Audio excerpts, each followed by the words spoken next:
Yeah. Yet. Never know. Yes. Got it. I just got to get to the YouTube before it starts. There we go. All right. We're live on YouTube. Joining us this morning, Mary Taylor from Sarasota Springs. Saratoga. Saratoga. You will get that one day. I will get that one day. I saw a bottle of Saratoga at the restaurant yesterday. I had lunch with. It's so good. It's the best water. It's the best water. It's really good water. And of course, our hostess with the mostest, William Saxman. I didn't realize quite how vibrant he was politically. And of course, Mary Catherine works in the world of politics, and I have for going on 33 years now. Let's just jump into it straight away. William, what questions you got for us this morning? If you have a question you want to leave in the chat, throw it out there. YouTubers, we'll get back to you when we can. Great to have you with us. Yeah. Just went around Twitter this morning trying to pull some of the top headlines. One of the things that kind of went viral yesterday and going viral this morning, Don Lemon had Elon Musk on his show. And I didn't know this at the time, but Don Lemon, much like Tucker Carlson, has his own like X streaming podcast where he's, trying to go off and do his own thing after CNN laid him off. So he has Musk on there and he's talking about kind of pressuring him and saying like, you had breakfast with Donald Trump 2 weeks ago or something like that in Florida. And he's like, well, I had like breakfast with somebody else. Trump came up to me. And he just keeps on trying to like pressure him a little bit, saying like, who are you going to support in this election? Musk really doesn't give an answer. He just says, are you leaning one way or the other? He said, I'm leaning away from Biden. That's all Musk said. Don tried to do some gotcha journalism, get some time on CNN later to talk about it. So he kind of goes crawling back that way. Just wanted to know, nothing burger. I mean, Musk is a big figure, I think, right now in the political landscape. Yeah. Every time he tweets, it's news. The fact that he's not willing to say that he's going to back Trump, I think, is pretty significant when we know that he's not going to be backing Biden.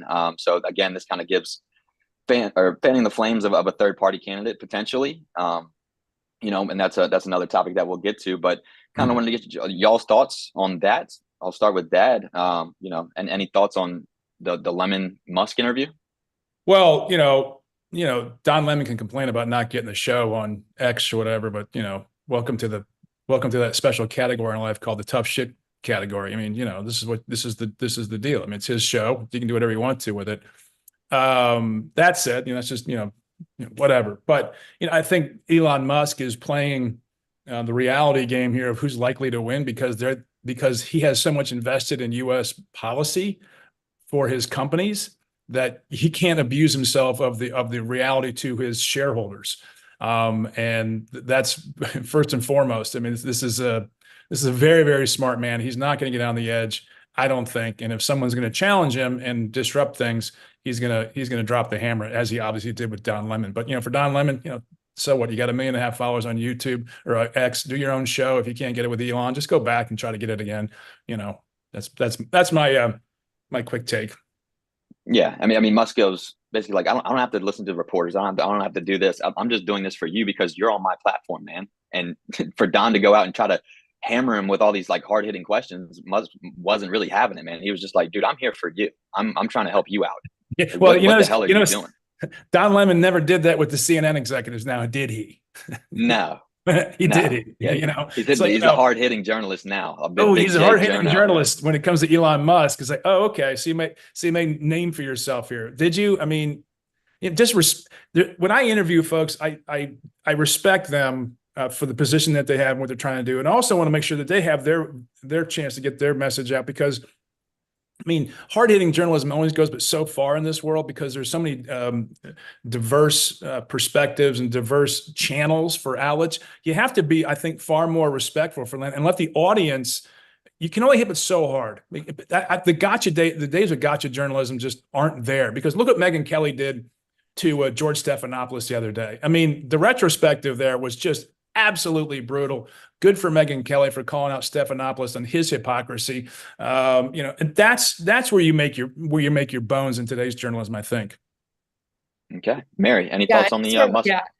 Yeah. Sorry, we have a dog here. But from my perspective, you have to remember why Elon bought Twitter to begin with and what is now X. It had to come down to transparency, no more policing and all that kind of stuff. So you have to go back and remember all that and the reason why he created that, why he's created X, and why he fired 80% of the people that work there.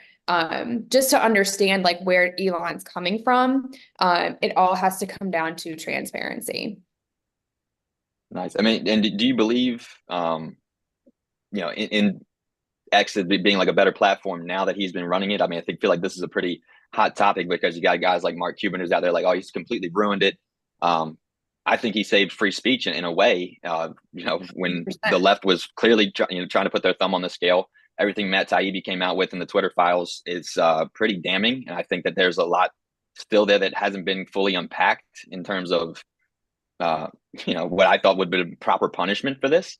But in reality, there's not much on the books when it comes to censorship and all this because it's pretty new in the world. Is like, does X have a responsibility? And I guess I can kind of get both of your opinions on this. Does X have a responsibility for the content that is posted on there as an editorial? Like, do they have an editorial sense of responsibility? Or is it really, do we have to kind of let the public forum be what it is and have at least one area of free speech when we know all of these other social media sites, are pretty censored and they do suppress certain things? So, Dad, what do you think about that? Well, I think it's gotten better because you have the I guess the content provisos, whatever they call it, the Community notes. Community notes. It just is a little hedge on some of the enthusiasm. I'm not real wild about pseudonyms to a certain point. It gets I think that's cheapens the entire conversation when you don't put your own name to it. I put my name to everything out there. Just because I retweet something doesn't mean I agree with it. Just means I think it's interesting and worth people seeing, but people have a different language when it comes to Twitter X, whatever you want to call it. It's still the number one social media site for news, and there's a responsibility to that. Has it improved? I think it's gotten, I think you've seen people move over to Threads and people move to X. This is the evolution in the marketplace of journalism in our society. We have far more, outlets and so many more voices that are putting their stuff out there to be consumed.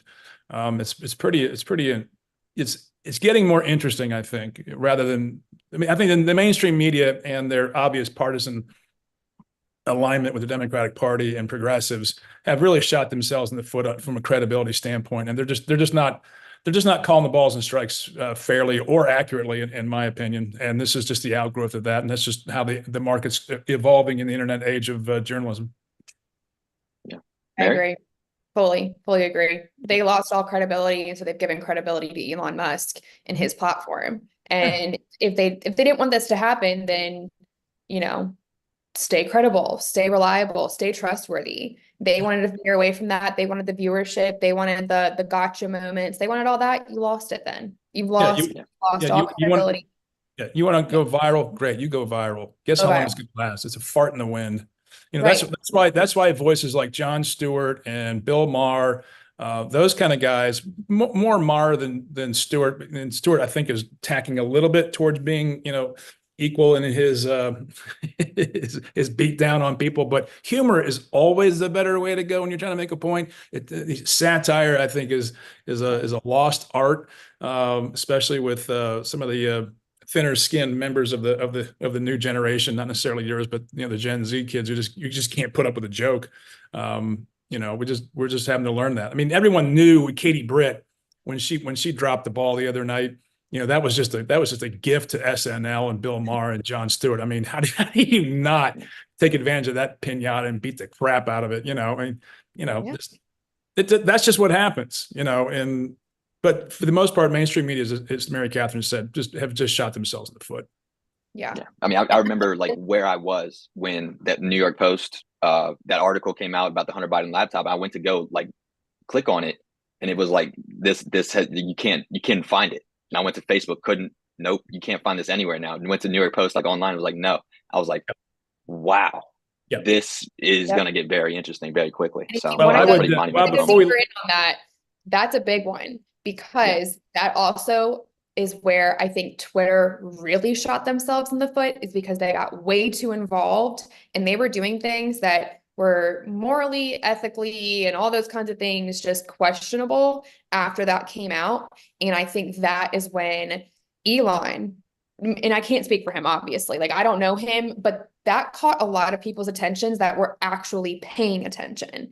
And I know how Dad feels about Jordan Peterson, but I'm going to bring up, there's a podcast with wait, hold on a second. What do I feel about Jordan Peterson? you always feel a type of way when I bring him up, and you're like, oh my God, you and your mother, da da da da. Well, look, we'll come back to this, but you continue. Well, but I'm Yeah. going to continue. Hold that There is storyline a right there. podcast episode where he is interviewing the woman who was responsible for that article in the New York Post. It is very much worth everyone's listen. I think Williams listened to it too, about the New York Post and everything that went on behind the scenes to get it to that point. I'll send the link to Dad so he can put it in the comments, but it is very much worth listening to, because I do think that moment, the Hunter Biden scandal, the laptop, is when Twitter made the ultimate mistake, to where Elon and others were like, I think something's going on here. Yeah, I think it was the final nail in the coffin for Twitter. Like that, they've made their bed at that point. Yeah, true. Look, it raised it to a point of the level of censorship. And Matt Taibbi has written brilliantly on this and pointed out the censorship industrial complex. And I've been reading 1984 by George Orwell recently, and talk about an absolutely chilling book that your generation should read, and I should read. I should have read this years ago. It just scares the living crap out of me. And I'm less concerned about government censorship these days than I am about big tech and the private sector censorship and how much control they have over what we see in the images. And this is where I think the Trump campaign lost the argument relative to 2020 as well. You can't say that an election was stolen. You can't say 50 states were conspiring at their laws to overturn an election or to create an outcome that wasn't true. What the narrative I think they should have run with was this narrative, that big tech conspired to deny Americans and shape what Americans were seeing and ingesting in their news feeds, and more or less manipulating what we saw and trying to determine the outcome of the election. And I think that was a far more credible reality that they could have shaped for the general public, and would have been far less controversial and easier to defend than the lane they went down. But Far more effective. Far more effective, far more effective, and frankly, far more accurate. I mean, it is accurate. That is what happened. It's exactly what happened. It wasn't like the registrar in Maricopa County put the thumb on the scale for Joe Biden and Kerry Lake and those groups. But this is the sad reality. But this is also the marketplace in action, isn't it? There's in, like the old saying goes, for every action there's an opposite equal reaction, and the reaction has been, I think, pretty dramatic. And this is one of the reasons why I think Joe Biden's numbers are in the South, and the trust factor is so low in this country anyway. This just fed that really bad narrative that we can't trust each other with the information. So overall, tough luck, Don Lemon. Get your own show. Go do it somewhere else. You've got 1.5 million followers. I don't know how you managed to cobble those people together, but so be it. How many Don Lemon followers does it take to screw in a light bulb? No, I'm just kidding. That's not the next question. Moving on. Presumptuous that there's one. Yeah, exactly. So Haiti gives up power, essentially under threat of genocide by this cartel, I guess you would call them, who's being led by a man they call Barbecue, and he's a cannibal. There's like videos on Twitter of him like eating dead bodies and burning bodies in cities and stuff like this. It was just a real bad situation going on in Haiti right now. But from a U.S. perspective, the government's coming out now saying that they're pretty much going to open a port in Florida to allow these refugees to come in. Matt Gaetz, of course, shocker, comes out saying, no, we can't do that. I found myself kind of at odds here because I've been so hard against immigration at the southern border up until reading this. And then I'm like, well, damn, like either we help them out or we just drive them into this cannibalistic regime that's so close to America, which is kind of wild. So kind of like to get your thoughts on that. We'll start with Mary this time. Any thoughts on whether or not Florida should be taking in these refugees or not? So personally, I'm not as well informed on the situation. Have to preface that. The president's budget came out this week. I work as a lobbyist. I'm doing the approps process for the budget. It has been very time consuming this week. However, one thing I have to know, there's a difference between illegal immigration and refugees. Very, very, very different, especially if you think post Afghanistan botched withdrawal. We took in Afghanistani refugees. That is different than just letting in people just flow in through the open border. So these people, if they are truly seeking refugee status, that is a very different situation, I think. Okay. Yeah, spot on. I mean, this is where the whole asylum word that the illegal immigrants who are pouring across the border have been coached to say. Yep. Go across the border and say asylum. People like, really, can you do not define asylum for me? No, I just said asylum, and that was supposed to be, blanket immunity for coming in the country, at least, to the broad public. This is a situation, Mary Catherine rightly points out, where you're truly saving people from desperate situations, who are being oppressed, who are being eaten by, eaten by this barbecue and his minions, supposedly. I mean, it's these facts are dramatic. They're attention getting, and whether everyone's being eaten or not is irrespective of the situation. The situation where we have to get control of this, because it's not just that island, Hispaniola is not just Haiti, it's also the Dominican Republic. And its proximity in the Western Hemisphere could destabilize the whole Caribbean region, with Haitian refugees fleeing the island just for safety. So, Haiti has been a problem. It's going to be a problem. It's a corrupt regime, unfortunately, and has been for a number of years. And it's really quite sad to see that they haven't really ever gotten to the point at which, as Jack Kemp used to say, Haiti could be Hong Kong if they just got their act together and started passing laws and having a regime that was stable and invited investment. But it's fundamentally corrupt at so many levels. It's hard to unpack all that. Yeah. Okay. I mean, it is a U.S. territory, right? No, God, no. No. Okay. The Dominican Republic is a separate country. Haiti's a separate country. No. Puerto Rico, as U.S. Virgin Islands are territories of the United States, but Haiti is not. Although it's on our Western Hemisphere sphere of influence, the James Monroe Doctrine covers it from a perspective that we should make sure that things are stable there. And we've intervened before on behalf, but this really requires, this is what a foreign policy, a robust foreign policy with international actors who can stabilize an area, and frankly bring human rights and living conditions that are acceptable to the Western world into reality. But unfortunately, given all the other polls we have, it would be difficult to get people behind it. But yeah, I mean, whether Florida bears the brunt of this it's not. There's more states to send people who are in desperate need of refugee comfort and security and safety. And I don't know how many people it is, but we are very well equipped. And I think it is one thing that our country should be very proud of, is that when we do need to take in refugees, we are very good at it. We have a whole setup. I mean, it is bing, bang, boom. You check in, you get backs, you get all these. And it is a very smooth process that I do think that our nation should be proud of. It's just a matter of, one, getting them here safely, getting the United States Marines there safely, and getting everyone out safely. Well, let's not forget our own history with the Haitians, as a family. I mean, you talk. Oh, you've taken in Haitians before. We had Haitians stay in our house, right? Yep. And I'll never forget when those kids. I mean, they were the happiest people that I've ever encountered, aside from Little Sisters of the Poor, and I've written about it. When I said, "What do y'all want for breakfast?" and they said cornflakes. I'm like, "Now this is America. You're getting whatever you want." They're like, "We want cornflakes." I'm like, "What do you mean you want cornflakes? You don't want Frosted Flakes? You don't want Fruit Loops? You don't want Captain Crunch? What's going on here?" And they're like, "Cornflakes is a delicacy for us." And I was like, "Okay." But I wasn't having that when I went to the grocery store. I mean, I packed up like 4 or 5 different boxes of cereal, and I made pancakes and eggs and bacon, and they were like, "We just want cornflakes," because that was for us. I'll never forget that as long as I live. They're the sweetest kids in the world. Yeah, they were. That was awesome. Moving on now to the third item. And thankfully, Ken Nora's Buck. not here because she'd start crying. Yeah, Oh, yeah, puddle. that was Puddle. sweet. Yeah.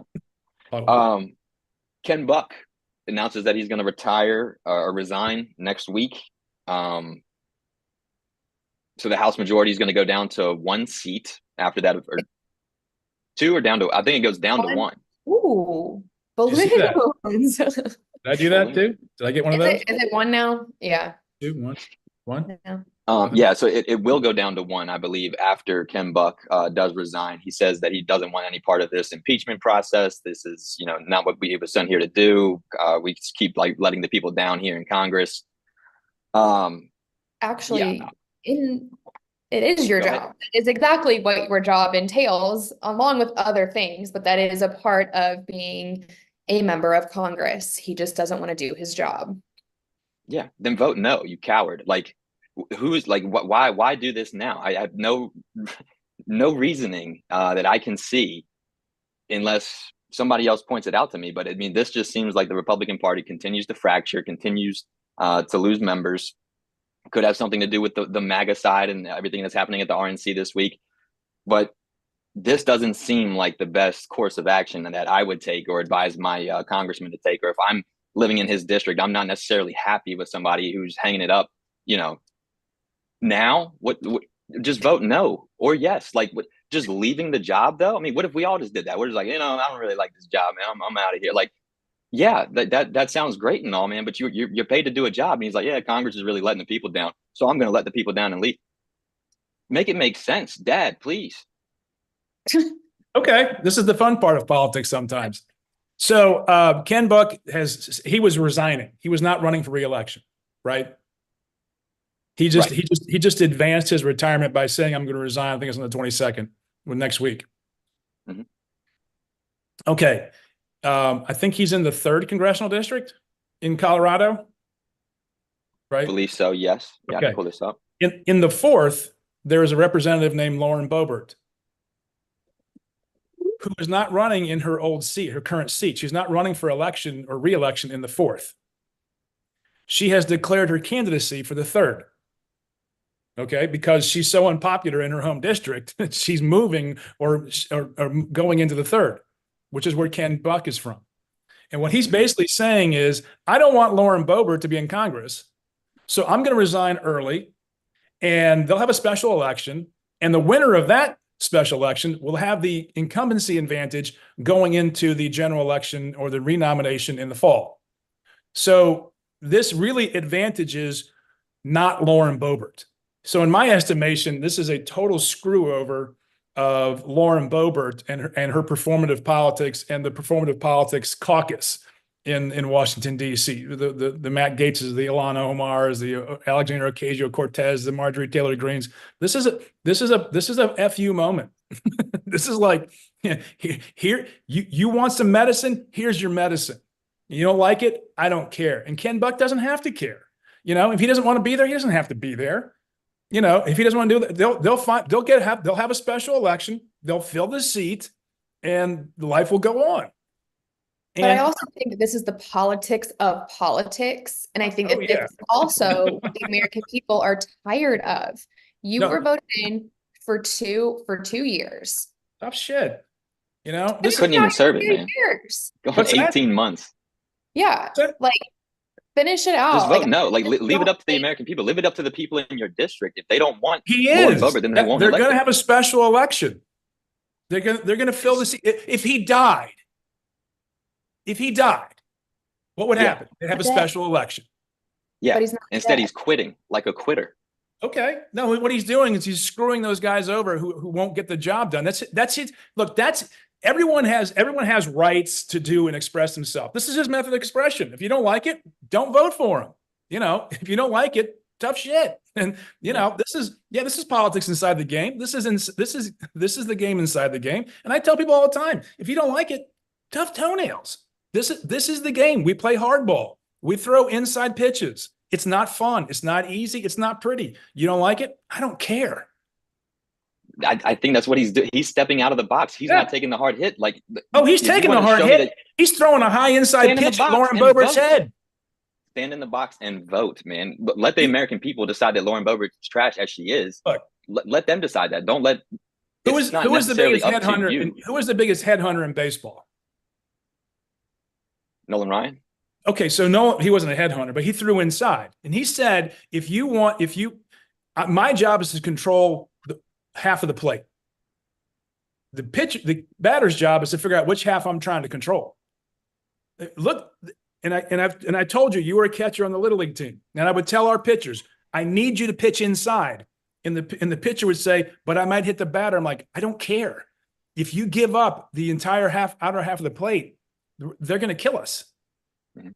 And at some point, the guy's been there for almost 10 years. He's like, look, this place is not turning around. It's not getting better. And sometimes you just got to plant the flag and say, this is the way I think I can make a statement to turn this institution of 438 people around and get them to start acting and behaving like grown-ups and passing legislation. Look, I'm 58.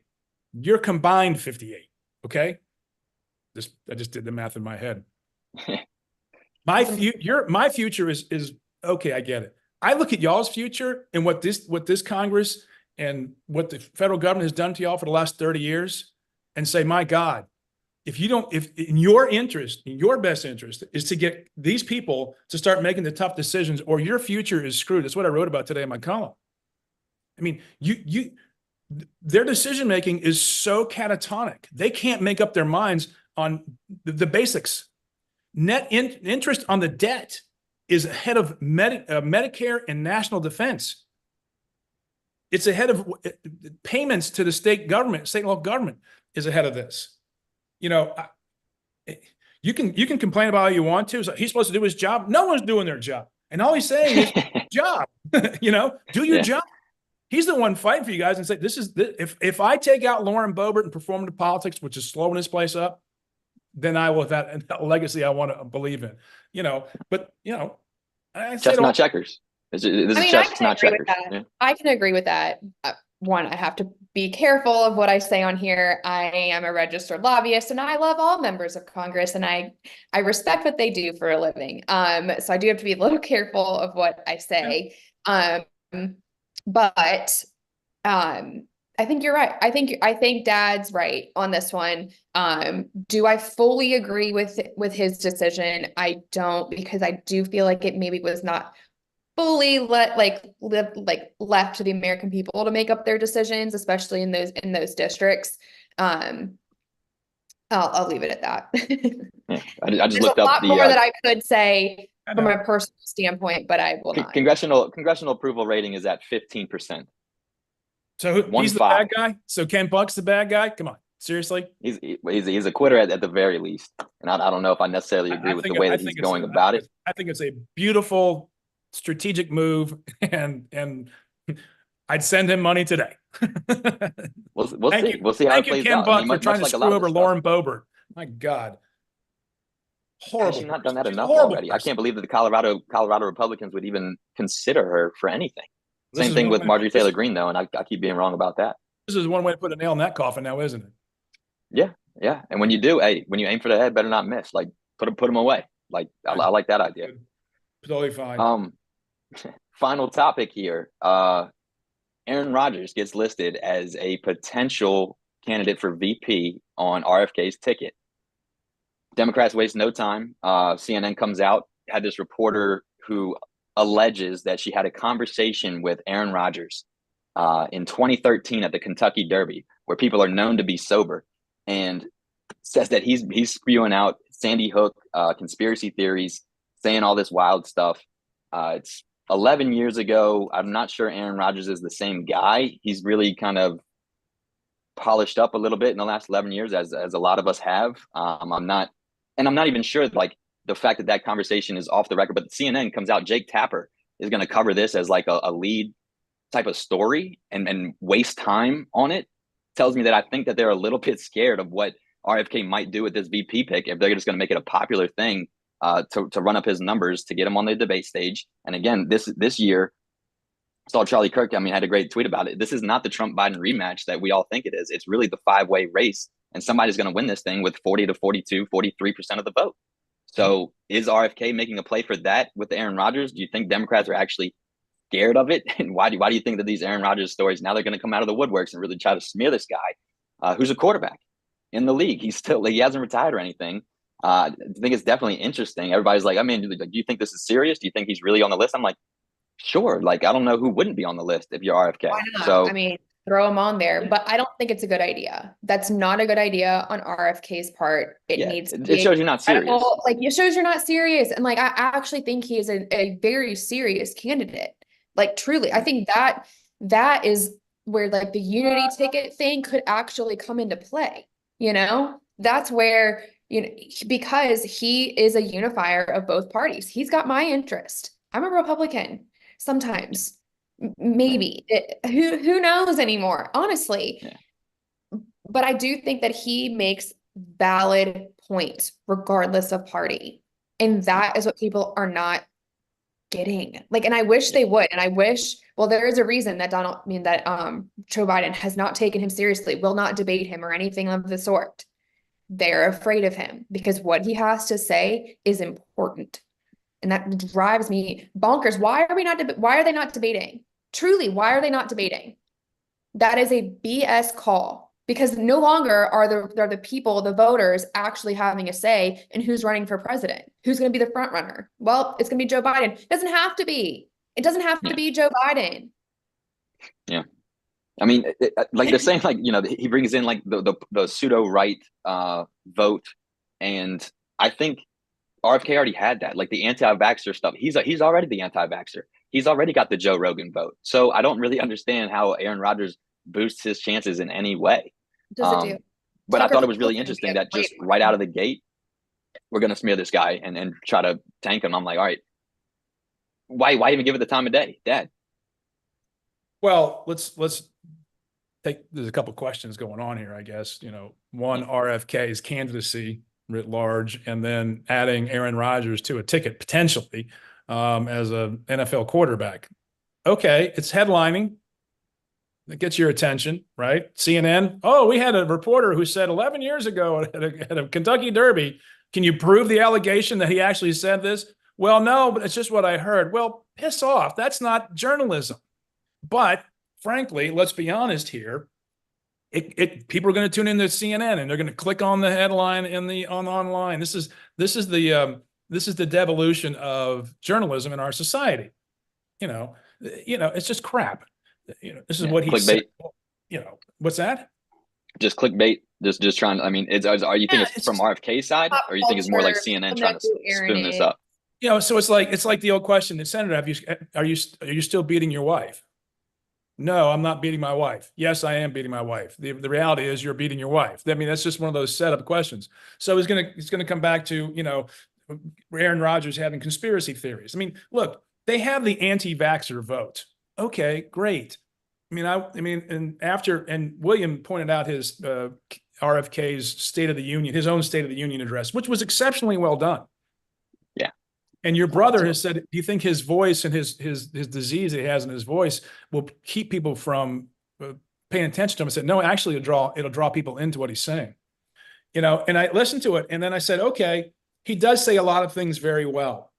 It's easy to criticize, especially in this world in which everyone's a critic and therefore they're all so far more intelligent than everybody else. I mean, like, oh my God, you know, this is wrong, therefore I'm smart. And that's not a construct. The reality is, in my estimation, that RFK is great at diagnosing the problem. He doesn't have a prescription for success in healing the problem. That's his problem. I looked at his website, went through all his policy positions. Most of them are absolute crap, absolute warmed over dog shit. And that's fine. And the Democrats are scared of him taking away votes. They're more scared of no labels, and they're actively trying to keep these people off the ballot in certain states. And while at the same time, they're saying, oh, we're for democracy. You can't be for democracy and trying to have less democracy. If you're really you're trying to be the party of democracy, you should be encouraging everyone to get on the ballot. You should be encouraging everyone to go to the polls. They're always one crowing about, Republicans trying to restrict access to the ballot. Now they're trying to restrict people to getting on the ballot. So the level of hypocrisy here by the Democratic Party is astounding. And this is where journalists should be calling them out, but they're on the team, and they can't call this out on the team because those people won't come on their shows anymore. Yeah, this is the inherent corruption in our political system, and when you don't have, I have no idea to recommend to anyone, if there was a space alien came in here and said, I need an objective source of information to make a decision on what I should think about this country, I wouldn't know where to send them to get an objective opinion on things. You can do it with a box score in baseball. You can do it with basketball. You can do it with the weather. You can do it yesterday's sports or stock trades. But you can't do it with our political system, because both sides are on the take. They're inherently corrupt. They're just fastened at the wallet to their audience, and this is just horrible. It's weak. Can't stand it, obviously. Yeah, no, I think there's it might have been an Axios article, and I'll have to send this to you guys, but they had AI go back like through a month worth of news articles that came out, like just searching Google, and they said like it was over 60% of them had a left-leaning bias. I think like 20% had a right-leaning bias. It was like 8% of articles. It was less than 10%, whatever the number was, that they said was just like no bias in the article. That's the truth. Like you can't find it. And that's where it leaves people like us. Like I say, I can't watch Fox News. I can't watch CNN. You can't get it on cable TV at all. So you have to go to like Tucker Carlson on X, who's extremely right. You have to go to like Don Lemon on X, Megyn Kelly. You have to go seek out these voices, go behind paywalls just to get some semblance of what's actually going on here. And I think that's it's a privilege for people like us, but for the most American population, they're going to go to cable news, and I feel really bad that that's the case. I mean, there is no good source of information right now. And I think that is terrifying. That should terrify every single person in America, abroad, that our political system and our media that is responsible for informing the people are completely corrupt. That is, to me, the sign of an empire that will fall.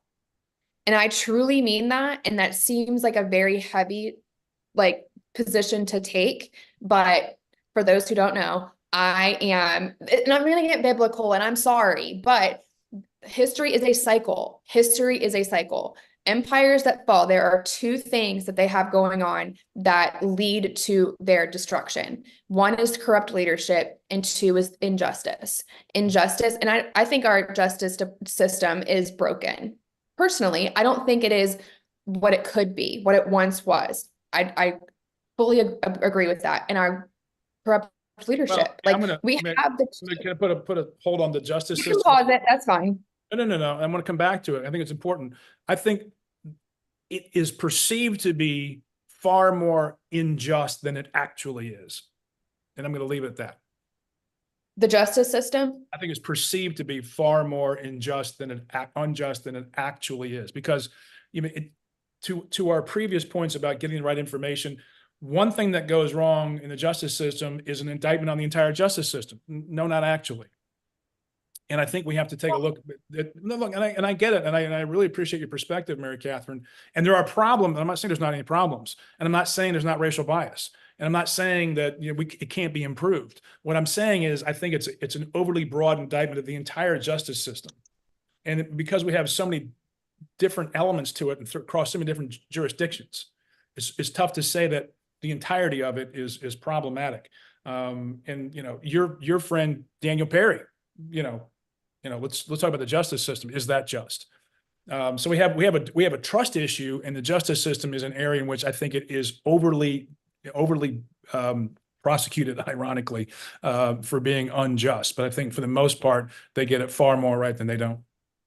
I agree, but they still sometimes don't. And that's, absolutely. That's the issue, is that they don't. And this again goes back to the media, and they're only reporting on the bad. I mean, that's also what happens. Like you see more bad things than good things in the news, because that's where you're going to get readership. Right. That's also going to come back to the media. The media is corrupt, and I don't know how to fix that. And Thank you for. But the hypocrisy is what's so crazy about it. I think right now in the justice system, people are saying like, well, Donald Trump, if he gets elected, he's going to weaponize the DOJ. Oh, is he? Is he? That would be new. Shit. I mean, unbelievable, you guys. Like, yeah, he might. Like, unbelievable, man. But yeah, they are saints over there. Wouldn't that be a precedent-setting event? Unbelievable. That would blow my mind. My mind would be blown if he weaponized the DOJ. I love the new term lawfare, using the legal system to punish your political. This is when the Democrats are going like, really? This is kind of obvious stuff. I mean, just take the recent history with Hillary Clinton's campaign launching the investigation into Donald Trump's collusion with Russia. It was a campaign reality, and she pays a fine, doesn't go to jail, nothing. Puts the entire country through 3 years of friggin' misery to prove something that they instituted, they initiated, and then Donald Trump should be locked up for some of these other things. I mean, it's a little over the top. The party of democracy had the Obama White House bugging Trump in all of his campaign and spying on him completely, pretty much in the open now. That's just a fact. Oh yeah, we're just gonna.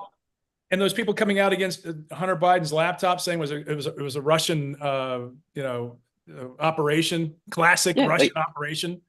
And we've got 60 U.S. intelligence officials. 60 U.S. intelligence officials signing some documents saying that was the case, that they were like 100% sure of it. And then those clowns on MSNBC put them on the air like they're authorities. They're authorities and freaking lying. God, it's just so. I mean, this is where your generation, and I'm gonna keep a lot of these conversations we have. I'm gonna like, look, your generations, your future is on the line far more than mine is, and my responsibility is to help you get there as an adult, as a parent. And someone's concerned about the future of this country. So, this is what we all have to work on together. And that's one of the reasons why I am C, neither A nor B, A being Trump or B being Biden. I'm not voting for either of them this year. Now, I wouldn't have voted for Biden ever, but I'm certainly not voting for Trump. So I'm looking for a C. I'll be no labels for a while. Okay. See what they come up with. Personally, I agree with that. Those shouldn't be my two options. It shouldn't be. But like, that shouldn't be my two options. Why is that what I'm left with? Awful. Two old. I'm sorry, but like this just. You gotta understand. Like when Reagan, Bob Dole, and John McCain were running, they were called too old at the age of 70, 71. Robert F. Kennedy Jr. is considered to be young, and he's 70. 20 years ago, he was too old. It's not being ageist by any means. Like, I mean, our grandfather, your father, is 87, sharp as a whip. He's got me on my toes constantly, besides when he calls and asks for, help with his TV remote. But that's what I'm saying. Like I'm not saying it's an age problem. What I'm saying is that age declines, and we're getting to that point where age does start to have an impact on your brain. And it's just science. Like it just happens. And you cannot tell me that either of them don't have any issues mentally. Like, and I don't think from that perspective. I'm saying from like functioning like a 50-year-old. Yeah. I wouldn't vote for him. I'm saying can about issues that are going to impact the country for a long time. I mean, Social Security is getting a lot of buzz this week. And I think both of these people at the ripe old age of whatever it is, old, too old, neither one of them is going to be interested in solving that issue, because it's just like, it's not my problem. It's not a problem. Yeah. My problem with their age isn't their mental acuity.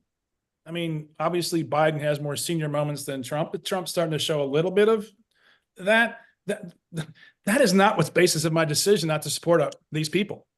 Well, I think we need a generational shift in this country. I think Nikki Haley was right there. But no, when both of them walk away from Social Security and Medicare, and your generation's got to pay for this stuff, that's just immoral. It's fundamentally immoral not to deal with the fiscal reality of this country. And because we don't want to lose the senior vote. Okay, well, we're going to lose the next generation. We're going to lose the republic if we don't start dealing with our finances and getting this shit under control. I mean, you cannot escape the mountain of debt that we've run up. You can't escape paying for this. And the fact that they're both walking away and both political parties are walking away, They're just not being honest with the American public about what's coming down the pike. And you got the progressives in the Democratic Party saying, oh, we don't want to grow the economy. I mean, how are you going to pay for this crap that you've already said we have to pay for? I mean, oh, God. Military industrial God, your complex. grandfather's not on your. What's that? What, the military industrial complex? Is that what you said? they're going to rebuild Ukraine with all this BlackRock and all this other stuff, and that's what RFK laid out. I mean, I think he's right about that, but that can be another topic for another day. That's another reason why not to support these people. If they're not supporting the stopping Russia and pushing them back behind the Ukraine borders, they're absolutely kidding themselves that you think Putin's going to stop at Ukraine. He's going to go after Poland. He's going to go after the Baltic states. He's already going for Moldova right now. I mean, it's absolutely naive. History has shown this over and over and over again. To turn your back on this is also fundamentally immoral. Fundamentally immoral. It's called the Sudetenland because that's exactly what it is. It's the Anschluss, 1938 with Russia. I mean, Austria and Germany. I mean, this is where your generation. We know they weren't taught history. I know they weren't taught history. Anyway, maybe we can get into the Russia-Ukraine thing. We could talk about that for hours. But Mary Catherine, you have any rebuttal to that? I do. I'm trying to be careful of how I present this because I don't, and I'm trying to play devil's advocate because what I see from our generation is, why is it our problem and why is it nobody else's? Who? Ukraine? Yeah. Why? I mean, European Unions put more money in the place than we have. To suggest otherwise is just factually inaccurate. But that is where the American people, or my generation, that's what they see. They see us dumping in tons of money, tons of stuff into Ukraine. There's really no shift on who's winning, who's losing. And they don't see, again, we're going back to media, that the European Union, NATO, all this kind of stuff is going on behind the scenes. And this is not my personal belief. Like, please don't take that as my personal belief, but this is a conversation that is had more than I think people talk about. Right. And it's also like, it's been 2 years and they expected to come in here, blow them out of the water, tell Russia to go take a hike. And here we are 2 years later and billions of dollars out the door when we're in debt. And that's what people are seeing. They're seeing our house is not in order, but we're going to go get their house in order. And we don't have a southern border, but we need to go protect their borders. Right. It's amazing. It's just the contradiction that I believe we should be in Ukraine 100%. People who understand foreign policy. Financially, with our resources, not our military personnel. Yeah, not we there. Yeah. Correct. Yes. However, that's not what everyone else is seeing. Right, because once again, it's come down to a binary us versus them reality. If Joe Biden's for it, we got to be against it. And if Donald Trump's for it, Joe Biden has to be against it. Look at Donald Trump's flip-flop on TikTok, right? He was against it before he was for it. Oh, he's got a donor, does he? Ooh, we got to change our tune on TikTok. You're going to sign up with Ocasio-Cortez, Ilhan Omar, Ayanna Pressley, Cory Bush, Matt Gaetz, Marjorie Taylor Greene to support TikTok? I mean, give me a freaking break. You talk about undermining... You're undermining our soft underbelly and rotting the brains of our children for national security purposes. I mean, it's stupid. So, but if you're going to have a principle of supporting sovereign borders like your own and Ukraine and Taiwan and Gaza, Israel, okay, have that construct, be that reality and support it. But the fundamental fact is, most of the people on the right are opposing, helping out Ukraine because Joe Biden is. That's the reality here. To Mary's point, though, why is it Joe Biden's job? Like, in our generation, this is the conversation that's being had. Why is it Joe Biden's job to solve the Israel-Palestine conflict? Why, they're like, well, Joe Biden needs to get a ceasefire. It's like, it's not. They're fighting over there. How is that Joe Biden's job? How is it his job to fix what's going on in the Ukraine? How is it like our responsibility to fix all of the world's problems? Everybody in the UN, everybody in the EU just turns to America. Is like, well, guys, but what are you going to do about this? Well, because America is entangled in relationships economically far more than anything else than militarily around the world. Our Navy protects 90% of the world's commerce on the open ocean. That's just a fact. That's a fact. You can't get away from American entanglement with Israel. You can't get away from American entanglement in Central Europe. You can't get away from the fact that we have inordinate history with World War II. I mean, this is where you get back to the "Make America Great" reality. People say, "Oh, we need to make America great again," and point out, when was that? Oh, after we beat Germany and Japan into submission and obliterated Central Europe and Japan. So we had no competition. That's when America was great. We had no competition. Well, we got competition. And part of that competition is being economically viable and being economically robust and having great relationships around the world. And these realities of, Russia cavitating because they can't maintain a population and allow freedom to flourish, and or China can't do the same thing either because they're trapped by their own ideologies and regime realities. We're going to be pulled into a lot of battles we don't want to be pulled into. Or do you want to let Russia run roughshod over Central Europe in the Baltic states? That's a problem. That's a real problem, guys. I mean, it's going to trigger the Article 5 of NATO. 100%. But it's convincing the younger generations to care. The ones, remember, we're now post World War II. They don't remember. Some don't even remember 9/11. Like we're having to show, I want to say children, because they're not children, but children, young adults that voters, because again, like they haven't seen a war from start to finish. Mm-hmm.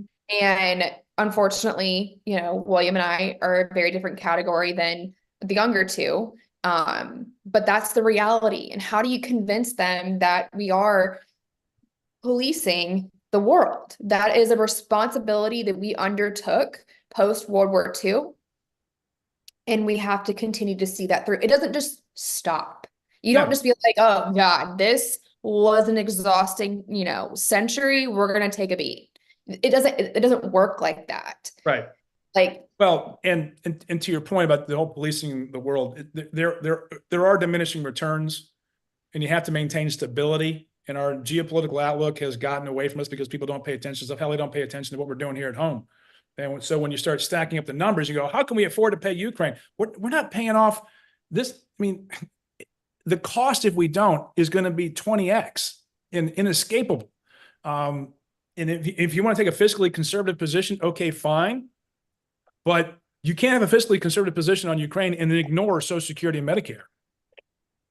You can't. Right. That's not sexy. Well, no, it's not sexy, but wait until you start paying the bill. John learned that very quickly, as we all know. Our littlest brother got his first paycheck and he was like, what the hell is this? He was like, I'm not paying that. He goes, where do I opt out? And I was like, oh boy, I remember that day. Oh, you don't. So and he goes, cute. And I was like, and you may never see it again. Oh, look at you. Will never see it's it just again. A one-time fee. You'll never see it. It's a one-time fee. He was irate. He was livid. And if there's anything we've learned about our youngest brother is that dude likes his money, but it's getting everyone else to notice that and be like, oh, I'm not paying that. See, this is why it's so immoral to not have people pay their bills. This is going to stack up. People we're just who out there is going to make it sexy? Who's going to make it the TikTok? Who's going to make it? What campaign is going to get their attention? Because as you guys remember, my first job right out of college was working on a nonpartisan Social Security campaign to raise awareness amongst young voters of what Social Security is and that it's going to run out. Was it successful? I have actually no idea. I was grassroots. I was doing as I was told, and I was learning. I learned a lot that year. I will definitely say being nonpartisan in 2016 taught me more about politics than I think ever, because that was the first, that was Hillary Clinton and Trump. And that was an insane year. But anyway, but making it, and I can actually speak from experience, making it eye-catching and newsworthy, it is so hard. No one wants, until you put the bill in front of them, they're not going to do anything about it. This is why, when my first year in politics, Mary Catherine, going back to 2016 for you, was 1992 when Ross Perot ran, and he was running on balancing the budget, bringing down the debt, and NAFTA. He was running against NAFTA, free trade. And both political parties, as a result of the election returns in 1992, which more recent analysis has shown that Perot took more votes away from Clinton than Bush, and Clinton would have had a bigger wipeout of Bush than if Perot had never gotten in. But it changed the dynamic for the next decade. That both political parties were running on fiscally conservative, balancing the budget, bipartisanness, ethos, and themes. Started paying down the debt. We started balancing the budget because it became an existential threat to both political parties. This is why I think no labels. I hope they will take up that banner, and I think they have on their issue set. But that's, anyone under the age of 45 who votes Republican and Democrat, they're just idiots. Mm-hmm. They're just idiots. Okay. They're not well, I shouldn't say idiots. They're ignorant. They're ignorant of the reality. Again, it's not a pejorative. They just don't know. Their fault? Is that their fault? When no, of course not. God, no. God, no. When they're looking. Yeah, it's your fault. It's your generation's fault. Well, it's the boomers.